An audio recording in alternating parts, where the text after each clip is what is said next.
I'm like a 94-year-old man. Just come at me, bro. I'll be polite the whole time, Yes. but That's, I should be. yeah, I don't know if you got.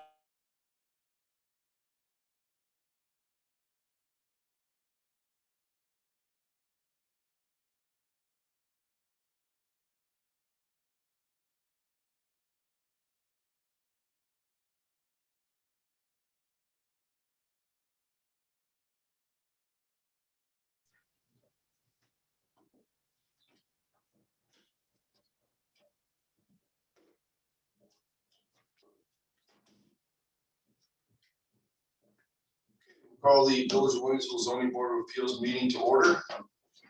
Ask you please stand for the pledge of flag. Pledge allegiance to the flag of the United States of America, and to the republic for which it stands, one nation, under God, indivisible, with liberty and justice for all. Could the clerk please call the roll?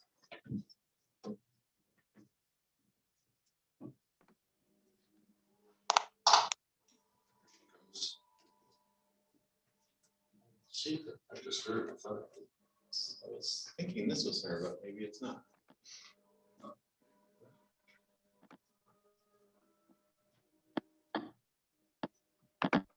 Deborah, you on? Why? Why do you always do this?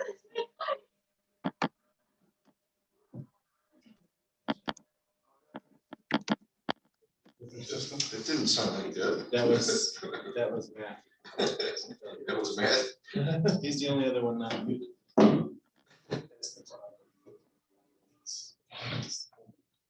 Is this being recorded, Tim? It is. So we could probably. Tim will just hold everything off of the recording. Yeah, I mean, I can take notes too. Okay. All right, would you just call the roll then for me, Tim? Yep. So Mr. Tyne, Here. Mr. Freeze. Yes.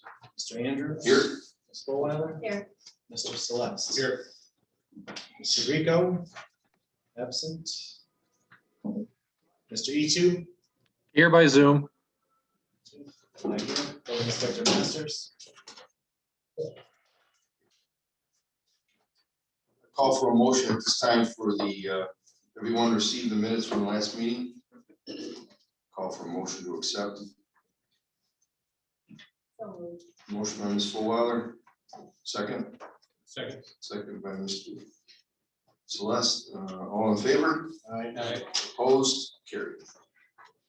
And tonight we have 4 cases of leave. And we are going to go in the, I was going to put the Irishman at the end because it would be a little bit longer, but I think with the changes that have been made, I think we could go ahead and have the Irishman go first. Deb's on, just saying. Okay, thank you. First one is 5601 Main Street. Applicant wishes to apply for a variance regarding front and rear setback, building height, parking requirements, and dumpster location for new outdoor seating project. The applicant please go forward.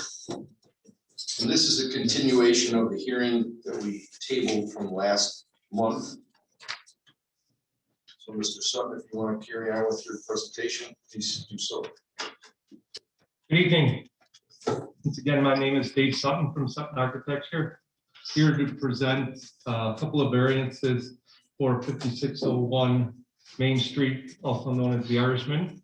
We were here last month and got a lot of positive feedback and good feedback from the board regarding maybe some concerns they might have had regarding primarily the parking scenario. And it brought on a lot of discussion and conversation about the parking specifically on this site, as well as parking in general regarding parking criteria and shared parking agreements and parking relating to the municipal lot. What we did do is we took a lot of the input that this board gave at the last meeting.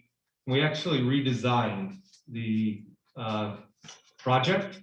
We reduced the size of the project. By doing so, there was a comment about the number of potential occupants on the back patio. We have reduced it to ensure that it's less than 50 to address any fire concerns. By doing so also, we reduce the demand for the number of parking spaces. We originally calculated, Tim and I, the building inspector originally calculated 12 parking spaces. We have reduced that down to 11 parking spaces being required. And by the reduction, we're actually able to add 2 parking spaces. So we feel as we've made substantial compromise to be more in compliance or addressing the concerns that this board had at the last meeting. So as a result, the parking spaces required for this property are 11 parking spaces. And what I can state is that we do have 11 parking spaces during winter months.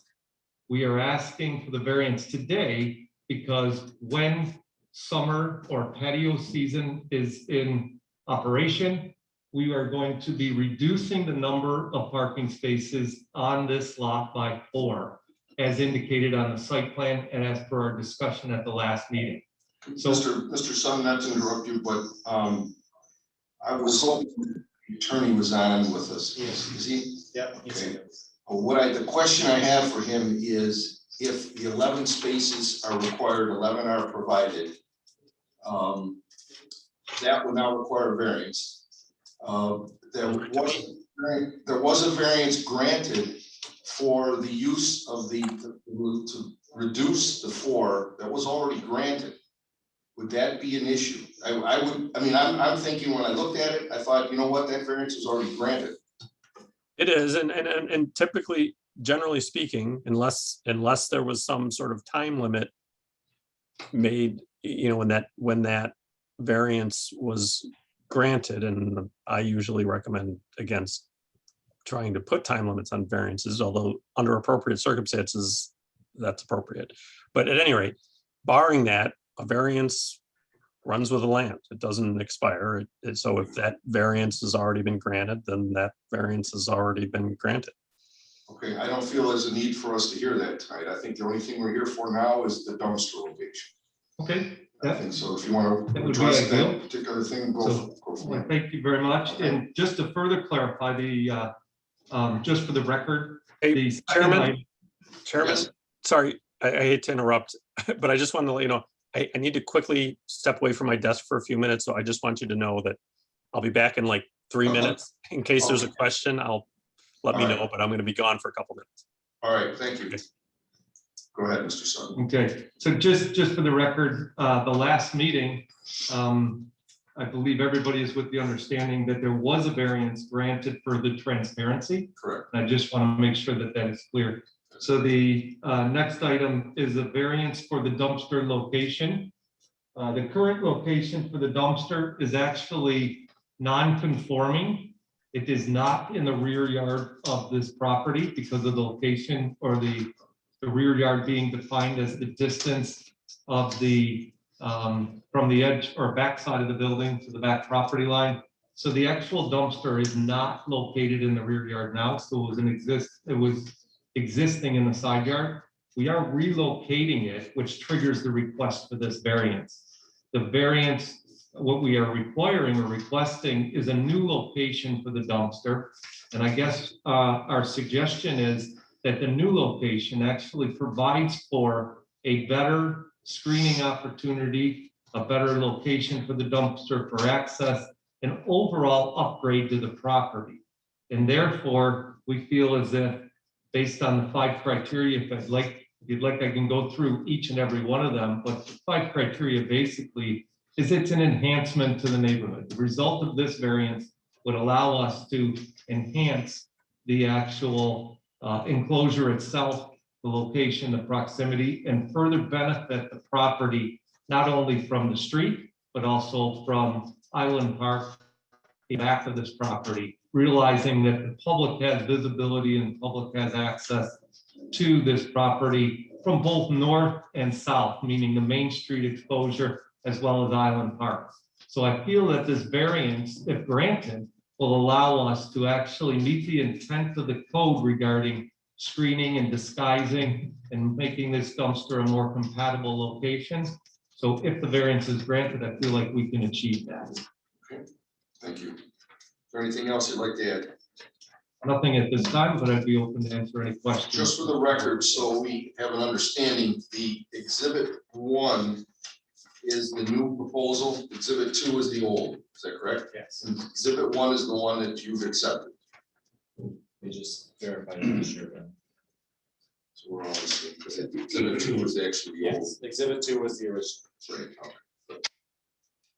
Okay, at this time, I'm going to ask if there's anyone in the audience or on Zoom that would like to speak in favor or against this variance. Okay, seeing none, I'll ask the board members if they have any questions. Mr. Tyne, do you have any questions for the applicant? No. Mr. Freeze? And none of the tables are being shown in either one of the patio areas. I take it that the tables are still proposed for the back of the bar area? And if so, how many tables are there? Not that that has any bearing on the variances, because I've noticed that the only thing we're here for, to be perfectly frank with you, is what looks to be the dumpster, because everything else you've met. But I am curious to know if the tables are going to be placed in the same location and manner as exhibit 2. Yeah, none of the seating is to be fixed, okay? So all of it will be movable. So the exhibit 2 that you're referring to is a suggested seating. I can tell you that the approximate location and approximate seating number would be approximate to that represented in that diagram that you're referring to. And Rick, are you going to ask about the egress? He said he brought it down under 50 people for this new addition. Yeah. So that wouldn't be, and there again, it's going to be up to the fire inspector of the village, his final say either way.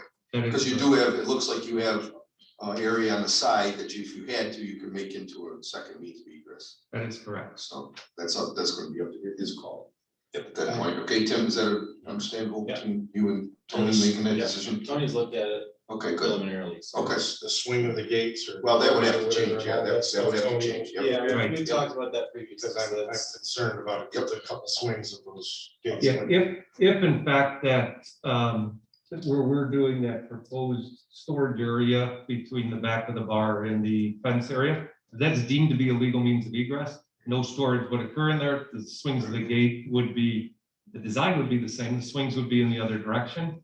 And we would work with the fire inspector and the building inspector would ensure compliance on that.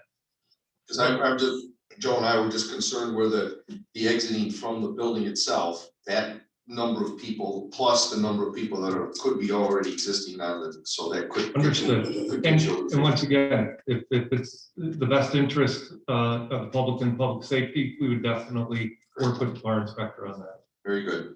I have no other questions. Okay, Ms. Fuller, Mr. Celeste. No questions. Okay, seeing there's nothing else, anything else you'd like to add before we close the hearing? Thank you for your time. Okay. Very good. Thank you very much. We're going to close the public hearing for 5601 Main Street. That was a continuation of our hearing from last month. The second hearing on the schedule is. I'm sorry. Okay, wait. Go through them all. We're going to vote tonight. Mr. Sutton, if you'd like to stick around, you're certainly welcome to. Go to Clarence. Okay. All right, the next one we have is 5712 Main Street. And in the application or in the file, we have a ZBA application dated March 18, 2021. We have a permit denial letter from the code enforcement officer. We have the legal notice published in the Amherst Bee. We have a list and a letter to notify neighbors. We have a letter to the applicant announcing the hearing, and we have the agenda. Representative is up here. You're going to speak for the applicant. Please state your name and your address or your affiliation, so that for the record. James Baglioli for Benderson Development. I'm an attorney, 570 Delaware Avenue, Westport, New York, 14202. This is a pretty straightforward application. I know the board is familiar with the site. This is the former Bank of America on Main Street. We knocked that non-conforming building down. We're building a new completely conforming building, 2-story with residential above. As required by code, all the parking is in the rear. What we're seeking a variance for is 2 very small identification signs. They measure 3 feet by 1 foot. They're not illuminated. They have a metal backer and then black lettering. I'm going to show where those signs go. Those are, you can barely see them here, but one is here and one is here. They're just by the tenant doors because the parking lot's in the back. We want people who leave the parking lot to know which door to go into to get to the tenants. So one of the signs, there's actually 3 across the back. One is permitted because I believe each tenant's allowed 2 signs, but the 2 end cap tenants have signs that wrap the sides. So the little tiny sign needs a variance. So we're asking for 2 variances for 2 very small signs. They can only be seen from the parking lot and they really can only be seen when you get to the door. That's as big as those signs are. They're 1 feet by 3 feet. And you go through the 5 criteria. No undesirable change will occur in this. These signs are not visible to anyone, but someone who approaches the building. They only identify the doors. There's no way to achieve the benefit without the variance. You can't put these signs up without the variance. These really small signs are not substantial and they're not visible to anyone else except people in the parking lot. There's no adverse environmental or physical impact of these signs, whether they're self-created. I always start the argument that in this case, I would say it's not. We built a code compliant building. We need to have people know which door to go in to get back there. It's similar to the Sun Cuisine building. When you get back and park on their door, they have Sun Cuisine, so you know where to go. So those are the variants of it. Could you just point to those 2 signs again? Right there, Yeah, just, and then right there.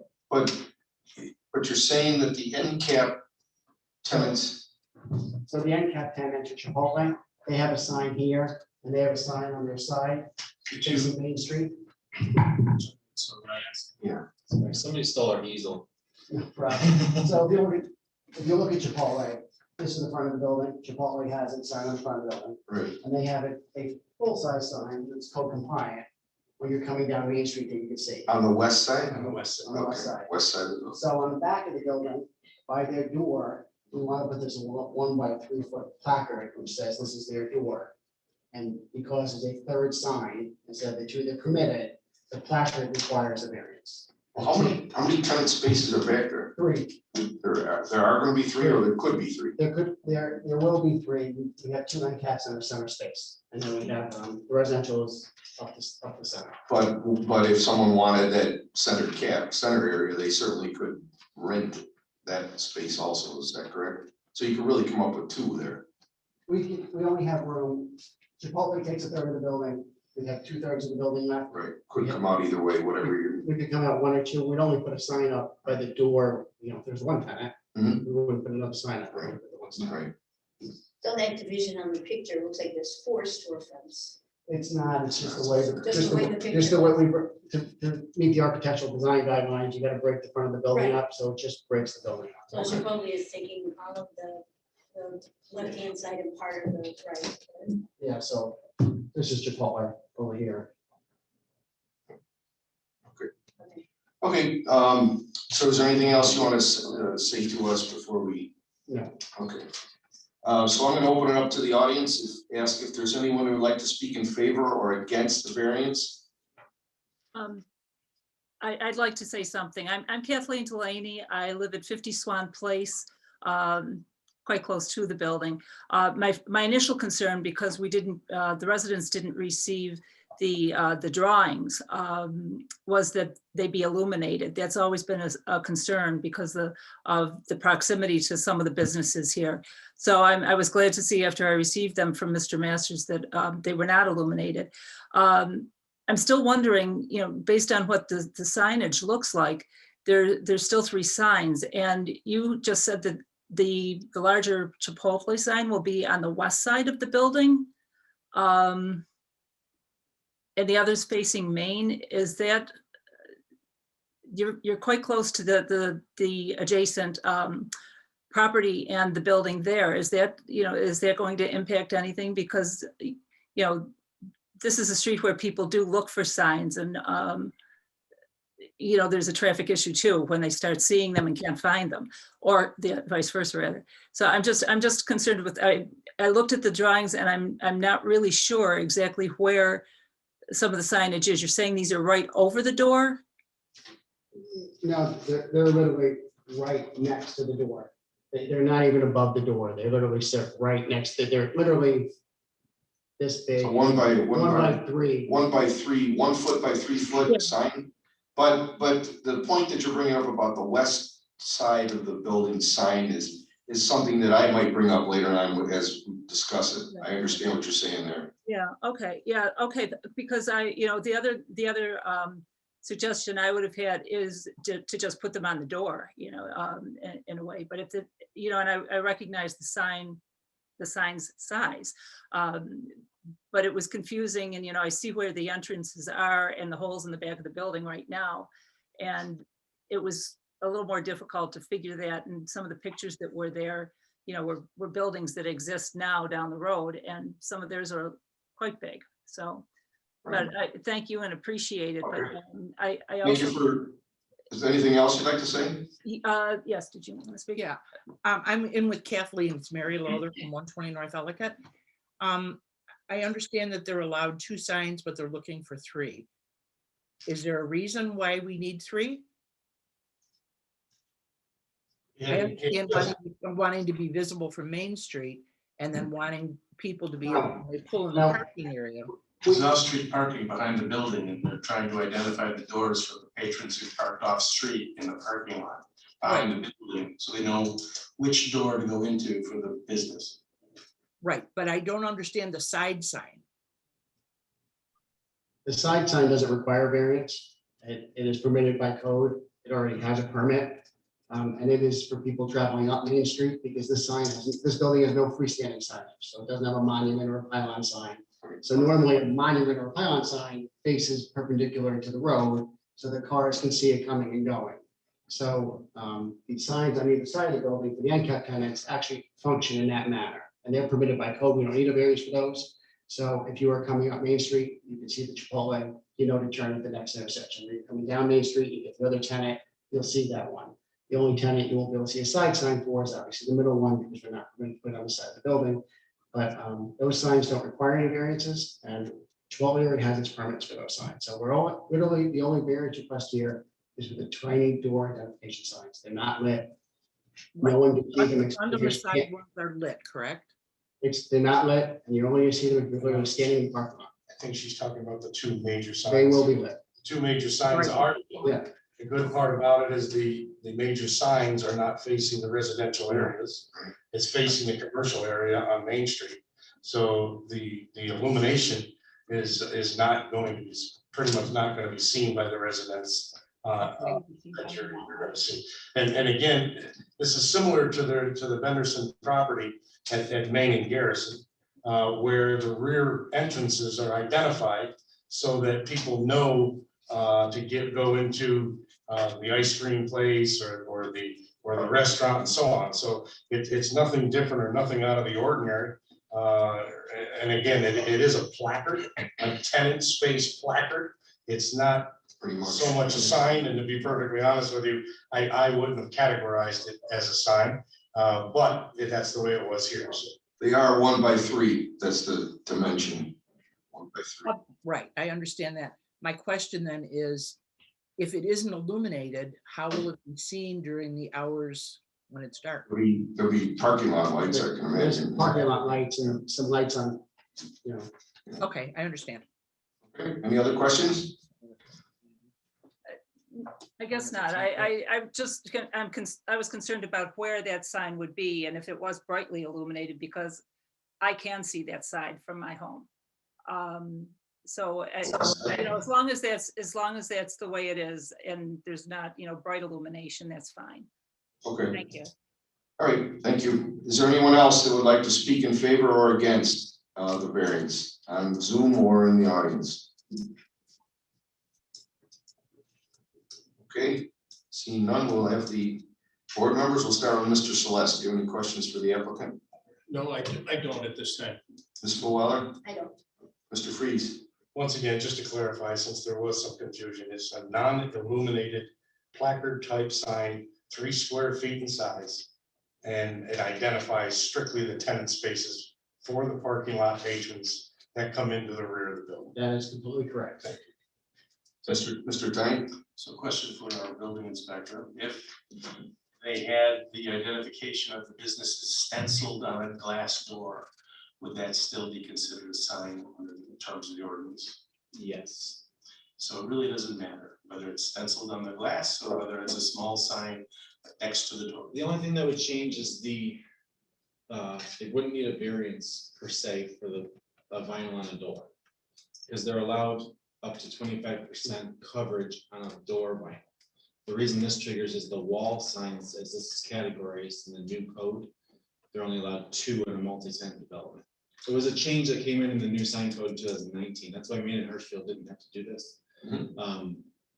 I don't know that this was done on purpose. I actually think this was inadvertently done because it wasn't taken into consideration corner tenants. I mean, Well- that it did address that in that code. That's why they're. Right. So I don't have a huge problem with signs on the back next to the door. I think they're appropriately scaled and I think they serve their purpose. If you didn't need a variance though, and we could say, do you have a huge problem if you were just to stencil the name on the doors and not need a variance at all? I think we're looking for more of a cleaner look for the signs. So the time, the building really done a nice job architecturally on this building. We weren't really looking at the building we had in Sun Cuisine, which is, I would say, not the quality of this building is, just more of a formal look. It really, if you look at the 5 criteria, there's no detriment to the areas. And that's really what we need to. I don't disagree with you and I don't mean to be argumentative. No, I'm not trying to argue But that. I think that if you were, I could see an argument to say that it's cleaner on the door, number 1, and number 2, it's clear as to which, Yeah. what this door is for, but I don't, it's not a deal breaker for me, I don't care that much about it. As to we're not here for the sign because it meets code, in your opinion, on the side of the building. Yeah, I'm interested in that, it meets code. and it meets code, why? Is it not that if you have how's the code written for the sign being 2 signs and 1 on the side of the building? It gives you a maximum size for each wall sign. This is- Each wall, doesn't matter whether the wall's an interior yard line or whether it's a corner and it's an exterior side yard. No. Basically, for a corner development, each tenant gets If it 2 was a corner, signs. let's be clear, if it was a corner, I have no issue. Calling the driveway a corner, I have an issue with. To say that it needs a sign because there's a driveway there and we need that, and it's true, let's face it, I mean, we talked about this at some length when this was initially coming before the town. The idea that you could have had more square footage and not a driveway, and built that building closer to the wall, which would, in my opinion, have benefited you. The argument was you needed drivers to be able to access it from the west because they're running down Main Street and they needed to see it with their phone GPS and that they might go past it. They'd have another opportunity if they missed Ellicott to pull in the driveway. Remember my argument as well. Yeah, and I think I just completely disagree. You've never convinced me. And so now that we've got a driveway and created as a corner and we still want a sign that's visible to cars driving down Main Street, I think is the point of signs on the facade, flat signs on the facade. Doesn't meet the code though, Tim, I guess that we have to get back to that. So it's, the bottom line is it meets code. There's The absolutely no size of issue. the sign would meet code.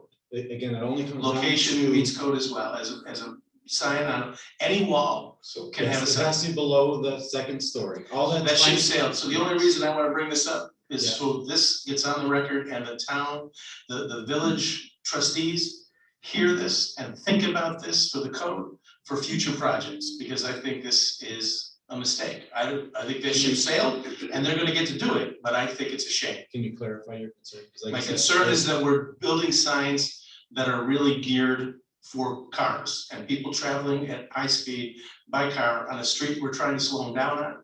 And the scale and the dimensions and the location of signs are being set so that they primarily are serving people in an auto-centric use as opposed to pedestrians. And the types of signs, the look of the building, the architectural standard, the dimensions in historic places that have sign codes are all geared for putting these signs from limestone laws. Those signs are too high for pedestrians. Hmm. They're not set in a scale that is more befitting a historic village. So again, this is not for Benderson. I can see they're gonna get this. It's not an issue for us. It's only the issue in the back, which I have no problem with, but it is a lesson for the trustees for the code for future buildings. So you And say that I think shrink- is important. Shrink size and you're more. They should concerned have with some signs on the side, The side driveways location. and side locations that are geared for cars to see it, motoring down the street. Understood. Yeah.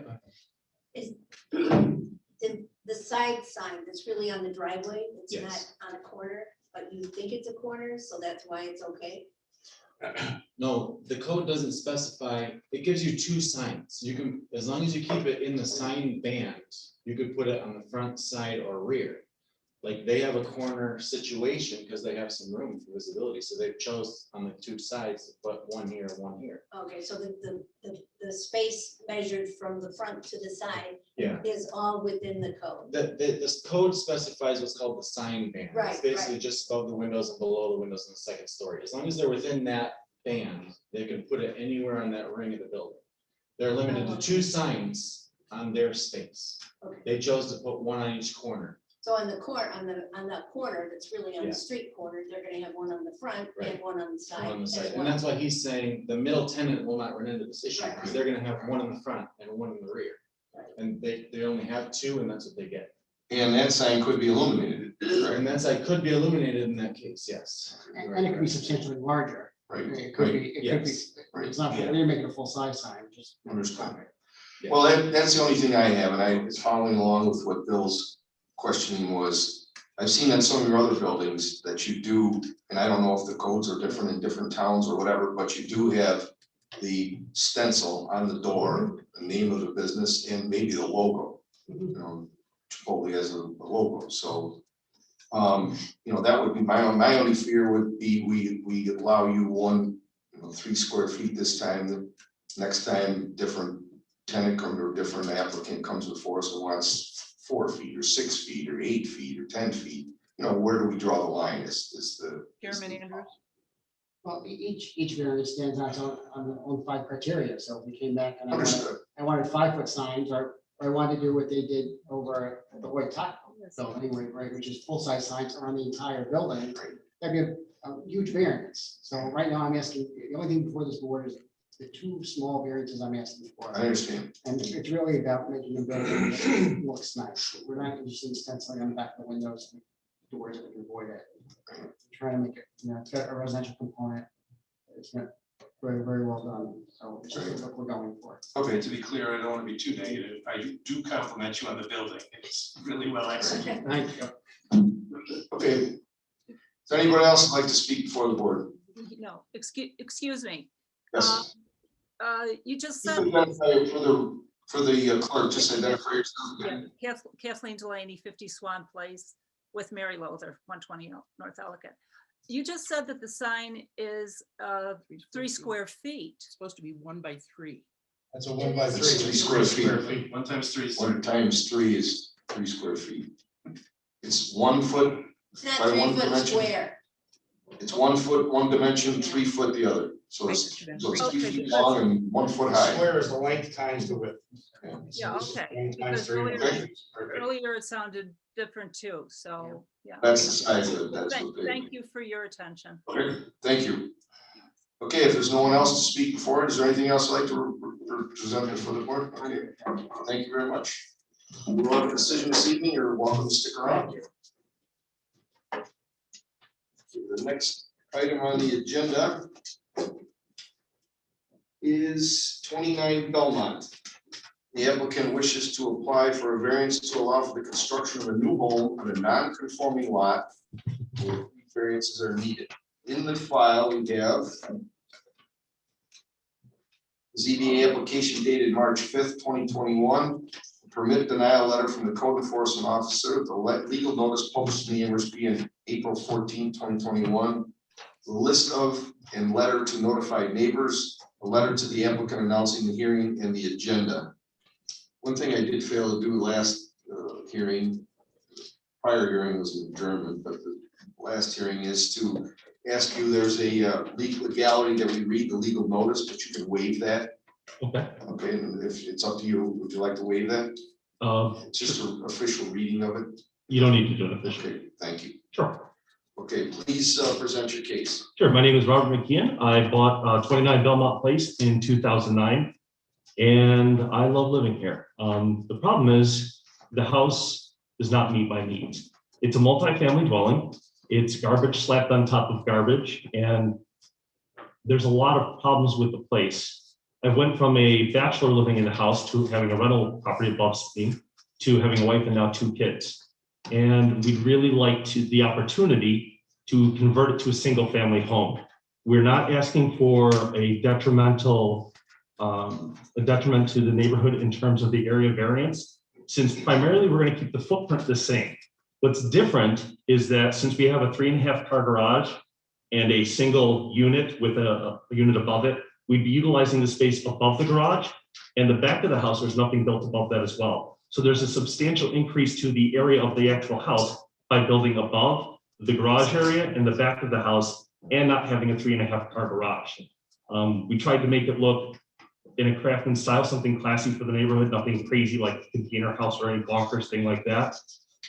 We didn't find it would be feasible to do any other means because even the upstairs unit, they have like a wall unit for furnaces. So in order to get central air or heating throughout the house, we'd have to tear out walls and floors and pretty much do a demolition anyways on the interior. And there's been tons and tons and tons of work I've had to do each year in order to just maintain the property. I don't feel that the area variance is substantial because we're not increasing the footprint. As a matter of fact, although we are going to maintain the 5-foot setbacks on either side, the back of the house currently butts up against our neighbor Steve's house, and he will gain 5 feet because that's more in compliance with the setback that we're supposed to have. I don't think it's going to have any adverse physical or environmental conditions, and it shouldn't have any environmental impact as well. So you were basically addressing the 5 criteria there? Yes, sir. Just wrote no on your application, that's why I was asking that. Just one quick note, Anything? your house now is non-conforming, That's correct. and your intention is to build a single-family home? Yep, just for me, the wife, and the Not kids. with a tenant like you have? No, we actually want to get rid of that. Having a tenant's a nightmare. Okay, and then lastly, before we go on to the public, your variances, you say they're not substantial, but in reading through the different variances that you're requesting, you can see that they are substantial. Okay. You know, your 25-foot minimum setback and you're proposing 5. So, There's currently no 25-foot setback. Oh, understood. I know what's currently there. It's not conforming. Okay. So everything's not conforming. So I just wanted to put that on the record. So at this point, I'm going to ask if there's anyone in the audience that would like to speak in favor or against this application. Okay, seeing none, I'll ask if there's anyone here, no one here that would like to speak. I'll have the board members, if they're interested in, we'll start with Mr. Tyne. I'm sure you would like to see about the design, is it? Can you describe what the yards will look like when you're all done? The usable portion of it, I realize the dimensions on the side and rear and front, which are the minimums. What are you left with for actual utility space for a rear yard, for example, because of the shape of the structure? It's going to be about what it is now, 24 by 24 square feet, and we're just going to leave it as grass so the kids can play. We don't want to build anything there. We don't want to put any weird concrete patios. We don't want to put a kiddie pool there. We just want green space for the kids to be able to play in the yard. I don't really have too many questions. I think it's looking at the dimension, it's already to me a hardship with only a 73-foot deep lot. And I think that's pretty much consistent with the way the other homes are along that stretch of the street. So we have a bigger yard, frankly, than a lot of the other ones do. And if you're going to be a little further from the property line, I understand where you're coming from, and I think in general, looking at the architecture and what you're doing, it's, in my opinion, it's subjective, but it's an improvement. So Thank you, sir. I have no other questions. Mr. Freeze. Okay, so the only area really that's in question then is that 28-foot area behind the living room and dining room that you're going to be within 5 feet of the property line. Yes, sir. I do see here where you're approximately 35 feet or 33 feet from the back of the garage in that area of lawn space or green space. Need to get that clarified because, you know, from the drawing, the house looks monstrous, but it truly isn't when you look at it this way. The only thing I need to ask though is item number 1, where you're over 35% on the lot coverage, which equates to 151 square feet. There's no way that we can make up that 151 to make this a little more palatable. Not that I'm aware of, but I'm always willing to listen to suggestions. And just for the record, I did contact my neighbor behind me, Steve Mazak. He was on vacation in Mexico. I did inform him that I was coming to you guys to put this as a proposal. He said when he gets back from Mexico, he'd be willing to sign something about any encroachment he said on his property. And I said, well, that's probably not going to happen by this time, and it doesn't matter if I don't have it for the meeting, but I did contact him just for the record. I truly believe that the design of the house is an absolute compliment to the neighborhood, and I guess I have no further questions. I came with a mess of them until I realized that there's only a 28-foot span there that's actually within violation of 5 foot, so 25 foot. So I'm all set. Thank you. Ms. Fuller.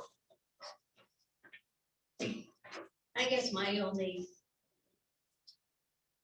concern is the double garage door there. I know that you've got that now. Mhm. But I don't know if it's a pretty, I don't like that style. I don't like the snout houses with the garage in front kind of thing. I don't think that looks like the rest of the neighborhood per se. So that's my only remark. It looks like we have a door on the other side so that you can drive all the way through the garage. No, that would be more for like if we were going to have people over in the backyard, since it's such a small backyard. We thought it would be smart to use that space by putting a garage door on the back. So An if we're, overhead door, yeah, so if like we, another garage door. absolutely, a smaller door. So if we had, family over for a backyard barbecue or something like that, we could move into the garage to the table seat. Okay. Mr. Celeste? I have a better understanding now than when I first looked at this as well, so as a result, I don't have any questions. So Mr. Freeze kind of addressed a little bit of the setback situation where actually only 28 feet of the house is actually within the 5 foot yards of the setback for the 25 feet. Mr. Andrews, if I may interrupt, Mr. Tyne has showed me that the majority of the houses on that street are right up against the property lines in the rear. Yeah. So it's not as if it's doing something over and above, the norm. That's the property line right there across the back here. This is the property line. So you can see all that, it's all the way down. They're all the same. And frankly, this one's following that kind of principle of urbanism where by creating that L shape, you still got a yard, but while it's small, it's intensely private, which is really nice, so. So like I said, your lot now is not conforming. Obviously, all the other houses are also, so they need the same boat, they have the same thing, so. Other than that, I just thought maybe Mr. Tyne would bring a little more about the design, but I have no problem with it. I think it too would improve the neighborhood, so. That's all I have. Anybody else? Everything?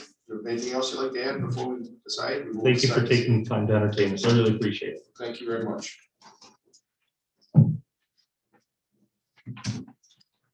Okay, the last hearing we have is 87 Garrison Road. The ZBA applicant, we got a ZBA application in the file dated April 6, 2021.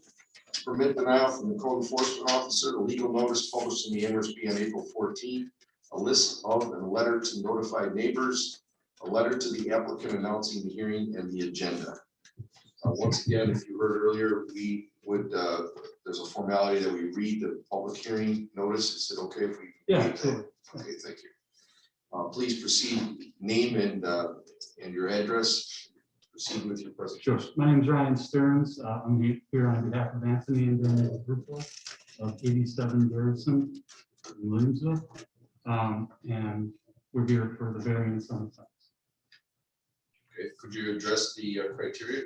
Sure. Yeah, first of all, there's no change in character. It's not visible what we're asking for. Let me clarify what we're asking for, which is a 4 feet increase in about an 18-foot section of the fence. It's not visible from the street, and there'd be no change in character to the neighborhood. While the RV next door remains, there's really no other option but to increase the size of the fence. Is it substantial? No, it's not substantial. Like I said, it's 18 feet. There'd be no physical or environmental impact, and it's not not criticized. So I think that does the criteria. Okay. Is there anything you'd like to speak? Would you like to address the board at all? No, we do have pictures that you can see. I spoke to the neighbors next door, and they were concerned because it was going to be an eyesore, putting up this fence. Clearly, you can see the eyesore from my patio. Is this RV trailer parked kind of hovering over my fence? And that's really the gist of it. So trying to cover that up and allow them to have that RV trailer there, and figure kind of meet in the middle. They allow us to have the fence and the RV can stay. We'll go from there. The RV is in code violation, and I didn't really want to go there with them, having to have to remove that. So I figured it would be easier just to extend the fence. They can keep the RV and we go from there. I'll be honest with you, that's gonna be one of the first questions that's gonna come out of one of these members up here, whether it was code compliant. So, which would mean that if it wasn't there, would be the variance. That's right. Yeah, exactly. Exactly. Just for, Mr. Freeze brought this to my attention, I had forgotten it was set on our desk here before the meeting. We did receive a letter from the owners at 81 Garrison. It says, "Dear board members, Board of Appeals of the Village of Williamsville. We have been informed that our neighbors at 87 Garrison would like to replace 3 fence panels with a 10-foot fence.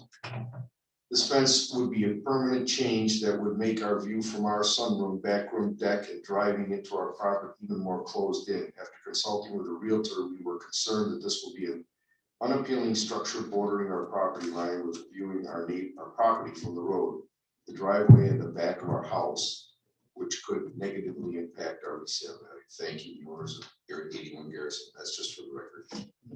Okay, is there anything else you'd like to address the board? Nothing on my end. Okay.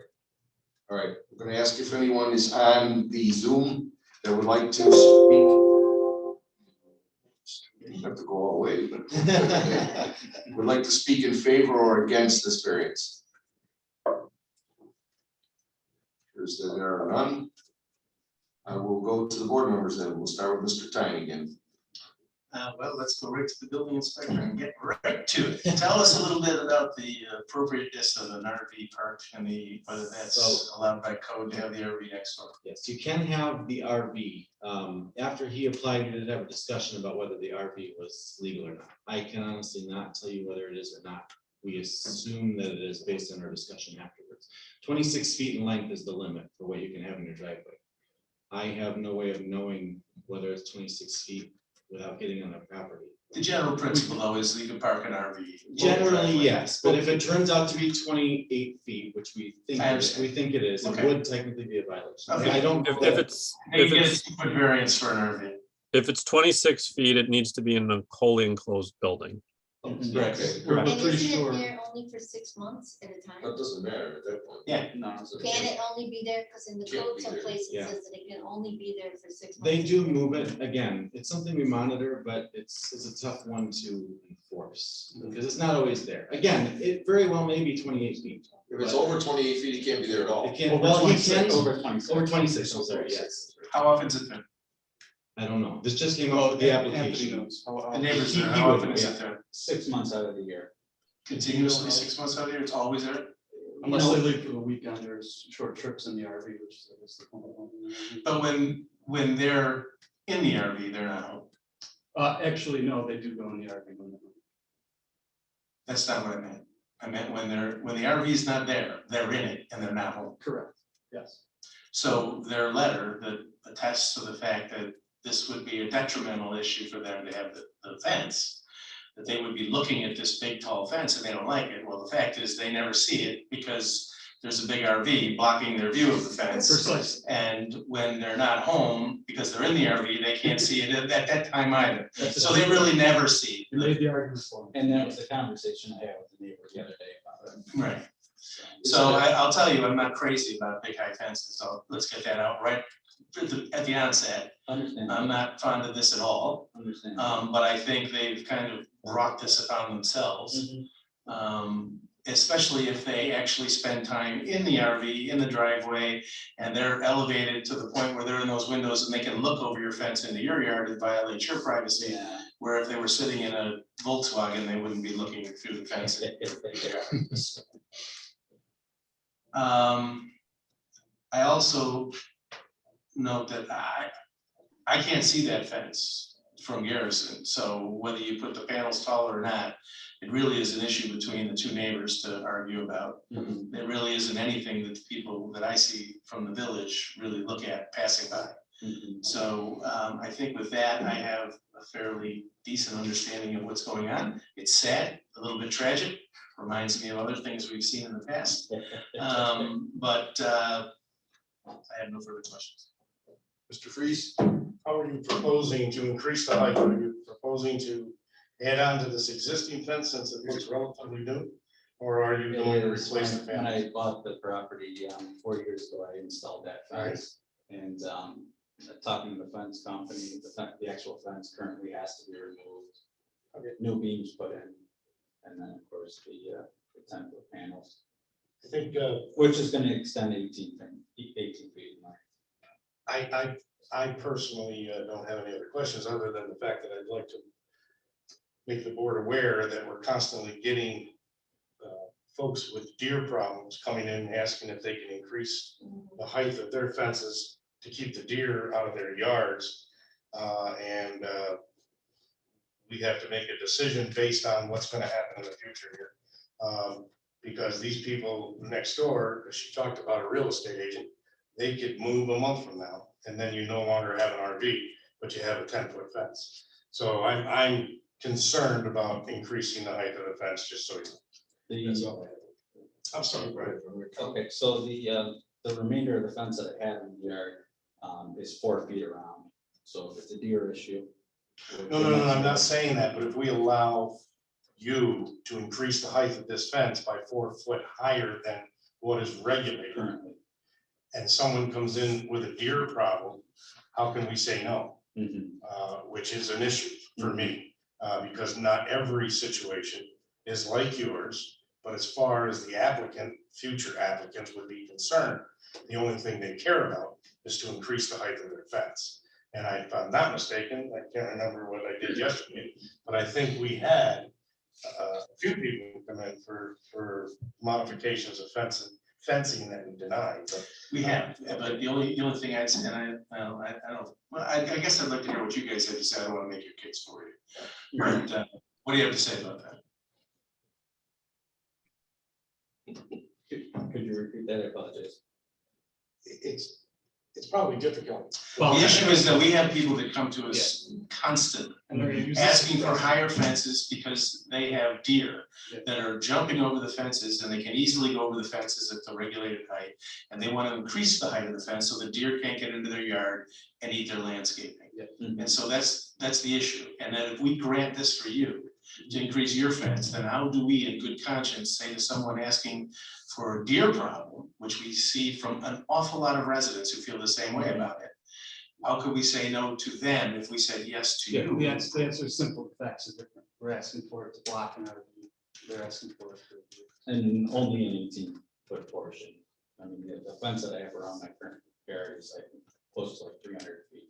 And I See, And the facts are different. You're talking about aesthetics, because you don't like looking at the RV. Right. But these people that are coming in here for the deer are talking about thousands and thousands of dollars worth of shrubs and Right. growth that they don't want damaged by the deer. So I would have to say Yeah, that your situation is lesser well, than except, it would be. agreed, except for the fact that it's a small I mean, distance, again, only it's 18 feet just- versus 300 or whatever. That's just a number. Yeah. Yeah, I just- And along those lines of both members here that brought it up is that we've had spike fences too, where someone just doesn't like what's going on next door. And they Yeah. just want a higher fence. Yeah.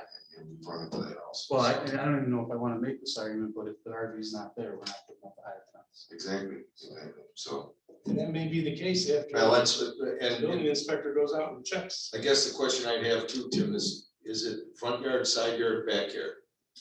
From what I could tell when I drove out there the other day, it seems like it might qualify as rear yard, which would be confined. So it would come down to length. Again, it would come down to technicalities. Yeah, we're talking about 30-foot RV. Yes, We know it's 30 feet, so. Okay. yeah. And So- if I can affirm that, then it's a slam dunk. They gotta move. Okay, so, But again, from where I was, my vantage point, he has given me permission to come on this property. Understood. But Yep. we'd have to go through the process. understood.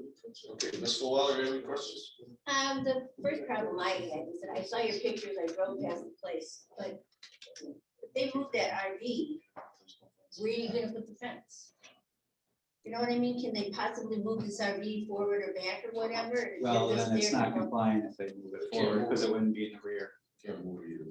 Yeah, It's barely Yeah. in the rear. they barely can park there 2 feet Barely from in the the rear. driveway. I think it's almost even with the back of their house and the, Here it's still. into Side the yard. garage, yeah, Yeah. yeah, there you go. Again, traditionally, we haven't killed people for feet like that, to be frank. It's- Well, but it's they have, not- there's a neighbor there. But it that's got is, a and little- once a complaint's triggered, we do go a little way. So, I mean, it's like, it is what it is. It's self-created hardship for the neighbor.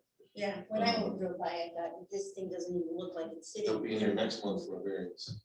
Yeah, yeah, yeah. And, So that was my question, is where's the fence going to go? You know, because, it's the first three panels, it's the right? first three panels. The I first see in 3 the panels, pictures. yeah, as you see.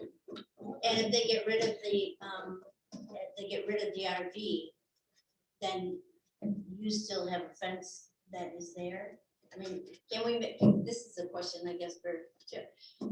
Can we make it contingent upon if that property sells or they get rid of the RV, that the fence goes back? I don't know to- why we wouldn't just table it while Well, I- the building inspector Right, has a right, chance right, to look right. into it. I think, right, at this point, I think that the applicant is pretty well expressed that they're not going to put the fence up if the RV goes away. So Right, but say we don't get rid of the RV, okay, they put the fence up, the people sell the house next year. Are they gonna put the fence back down to a 6-foot fence? Are they gonna replace those? I panels would, with a 6-foot? I would be open to that. Can you make that a contingency? But this The is- only reason you got it there is because of that. Exactly. But this isn't an extension of the existing fence. This is brand new panels. I mean, we're talking thousands of dollars to replace those, take them up, put them down, take them up, put them down. Plus, if I'm not mistaken, based on my experience, those sections are 8-foot sections. Mhm. I see 24 feet automatically. And I can almost guarantee there's another 4 or 5 feet after that. So the You're talking about replacing 3 the sections. trailer is going to be too big based on that photo from what I can determine. Oh, So I see what you're saying. I had a conversation with the neighbor the other day. He told me that the trailer was 28 feet. I did a little research, got the model number, found out it was actually 32 feet. Wasn't gonna go there with him because we have a good relationship and I didn't want to ruffle any feathers with him. I figured he would let me put the fence up, he could keep his RV, and that would be the end of it. And then he approached me, him and his wife had a conversation the day before, and it kind of escalated into this, so. You would have a good relationship if we get involved and we can move an RV. Oh, we're. Okay. Yeah, yeah, at the end of the day. Mr. Celeste, do you have any questions? Well, Anthony, Yes. right, so you kind of answered one question that I have is that, you know, your reluctance to cite any code violation is so that you maintain a harmonious relationship with your neighbor. Mhm. I mean, I understand your plight. The,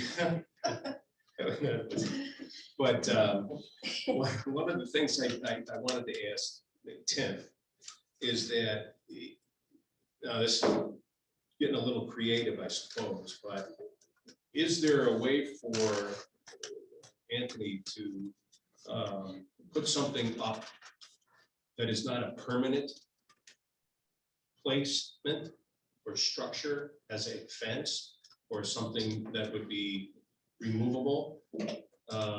It's possible, but we've had this come up with other people around the village.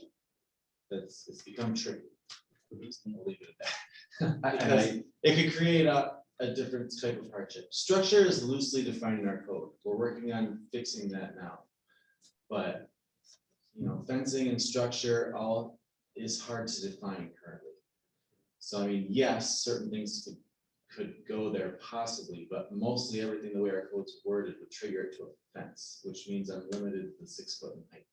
So So, may be able to creatively come up with something, but it's gonna be difficult the way our code is constituted. and I had talked to a couple, excuse me, I talked to a couple fence companies already to get a different alternative.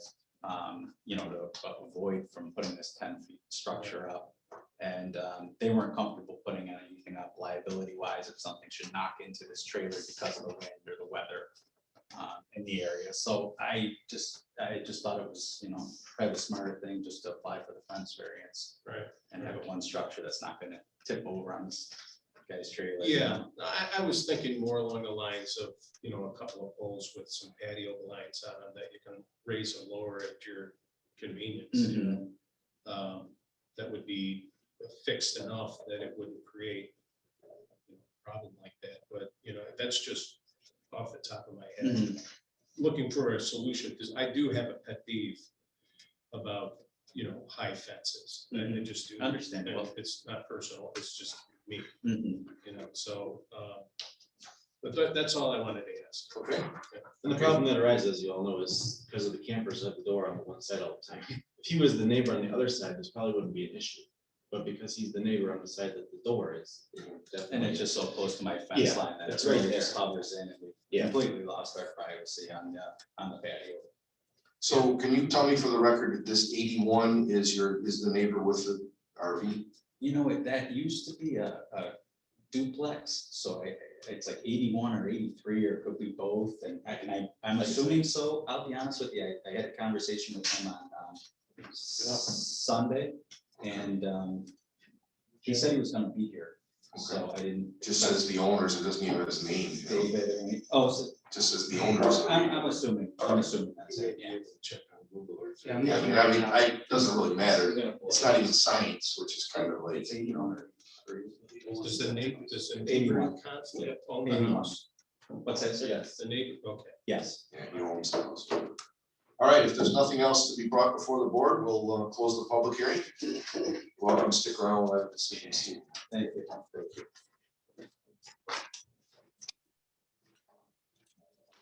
It's time we're closing the public hearings. And we'll ask for a start with the Irishman. The only variance they're looking for is the dumpster enclosure, but not being in the rear yard. Move to approve. I'll second. Motion by Mr. Tyne to approve, second by Mr. Freeze. On the question? I have a question about it. Yes. The way the variance is written, it's the issuance of a building permit for the accessory structure covered patio, dumpster enclosure, storage and restrooms. So if we don't approve the dumpster, where they're putting the dumpster, they can still do everything else. They just have to find another. There's building no for other the dumpster. violation, you'd have to put the dumpster back in the back where it was. Weird. Well, They couldn't get to it. If you deny the variance, you kill the variance for the dumpster. The project is dead. Right. Anything else? Okay, so nothing on the question. Debbie, did you get the the motion? yes, Is the. 81 is the one next one, 87 and 81. Okay, so would you please call the roll? And this is to approve as submitted That's correct, for the dumpster and for the dumpster. for the only. dumpster, for the dumpster only. That's correct. Okay, we have Mr. Tyne, Yes. Mr. Freeze, Yes. Mr. Andrews, Yes. Ms. Fullwiler, No. and Mr. Celeste. Yes. Okay, then the motion passes 4-1. So that variance is granted. We'll move on to the second one, which was 5712 Main Street. Ask for a motion. I make a motion that we grant the variance as submitted. Second. Motion by Mr. Freeze, second by Mr. Tyne. On the question. Would the clerk please call the roll? Mr. Tyne, Yes. Mr. Freeze, Yes. Mr. Andrews, Yes. Ms. Fullwiler, Yes. and Mr. Celeste. Yes. Thank you. Okay, passes 5-0.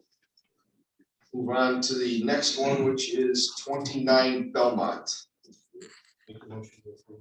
Motion by Mr. Celeste to approve, Second. second by Ms. Fullwiler. On the question.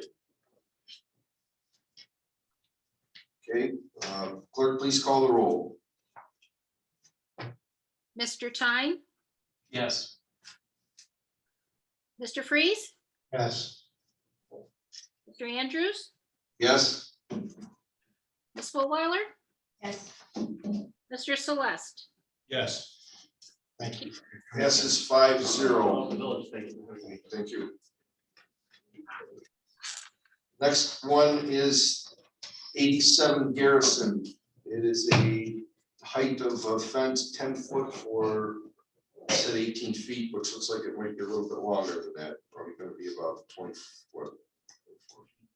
So Just by the width of the panel. you know, I'm not making the motion yet, but I am inclined to move to table this while the building inspector investigates the situation next door, and there's a conversation with the neighbor about their RV. I mean, if they think that this fence is a detrimental impact on their real estate values, what do they think their RV, which doesn't potentially meet code, has to the property values at 87? And I would prefer not to see a proliferation of fences with neighbor disputes. So I would be inclined to. You're gonna move to table it, Mr. I will Tyne? move to table Okay, this. do we have a second on that? Second that. Second by Mr. Freeze. All in favor? Aye. Aye. Okay, opposed? Okay, so carried. So we're gonna table this until next month, and in the meantime, the building inspector will investigate it, see what's going on with it. If the RV has to be moved, then I think that takes care of your variance. Okay. All right, thank you. Thank you. This may have been more favorable for you, believe me, what he did, because I'm not sure it would have passed otherwise because of that future situation. So you may be better off if we can get this resolved. Yeah, certainly. And believe me, I don't want to spend money on putting this. No, house out sure, there. Lord, no. But at the same time, I'm not trying to ruffle feathers, make it move the RV, but if that's the end, then.